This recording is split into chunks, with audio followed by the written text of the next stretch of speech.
খানাকুল থানার অরুণনডা গ্রাম পঞ্চায়েতের ঘোলগোরবেরিয়া এলাকায় লতিকা গুছাইতের পচা গলা দেহ উদ্ধার। স্বামীর নাম অরুণ গুছাইত।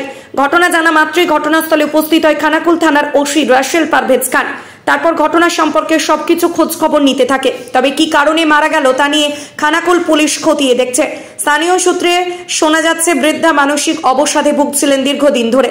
মৃতদেহ ময়না তদন্তের জন্য পাঠানো হয় খানাকুল থানার পক্ষ থেকে।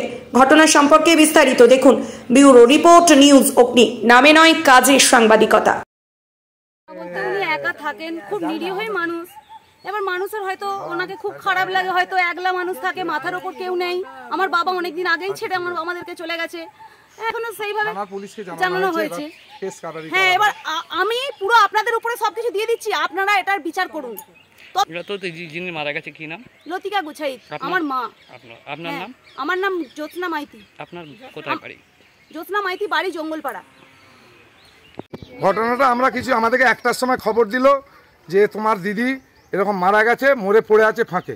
কে খবরটা দিয়েছে? খবরটা দিয়েছে আমার যে এখানে একটা জামাইবাবু ওপারে আছেন, ওনার শরীর খারাপ, উনি আমার ভাগনাকে দিয়েছে। ভাগনা আমাকে বলেছে যে এরকম মামা শুনেছো এই ব্যাপার, ছোট মাসি মারা গেছে। তারপর কি দেখলে? তারপর আমি এখানে যে আমার পরিচিতি আছে তাদেরকে ফোন করলাম যে গিয়ে ঘটনাটা দেখো তো, ঘটনাটা কি। ঘটনাটা দিয়ে বলে হ্যাঁ সত্যিকারের মরা পড়ে আছে, ফুলে গেছে, পচে গন্ধ ছুটে গেছে, এমনকি পোকাও হয়ে গেছে। আমি সমস্ত আমার আত্মীয় সার্কেলকে খবর দিয়ে আমার দাদা ভাইদেরকে নিয়ে আমি আপনাদেরকে খবর দিয়ে আমি এসে দেখলাম যে পোকা একদম ভর্তি হয়ে গেছে এবং দুর্গন্ধ ছাড়ছে। তো যিনি মারা গেছে কি নাম? উনি যে মারা গেছেন ওনার নাম লতিকা গুছাইত। তো উনি কি বিবাহিতা? উনি বিবাহিতা। কটা ছেলে কটা মেয়ে? ওনার একটাই মেয়ে। হ্যাঁ, পুলিশ এসে বডি নিয়ে গেল, এটা ময়না তদন্ত হবে। আপনার নাম?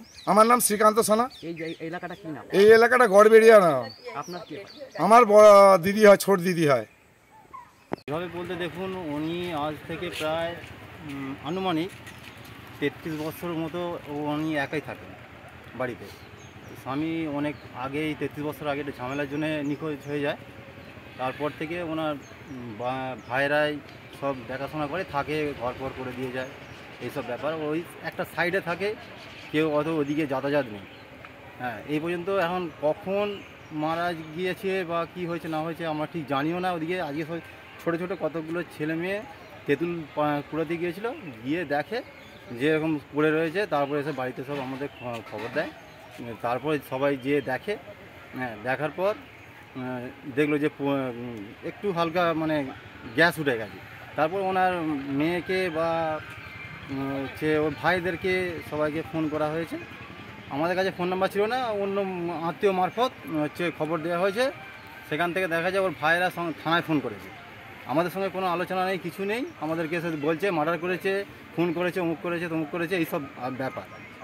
হ্যাঁ, এবার থানা থেকে বড়বাবু বাড়ি এসছেন। হ্যাঁ, ওনারা যেটা ভালো বুঝবেন তদন্ত করবেন।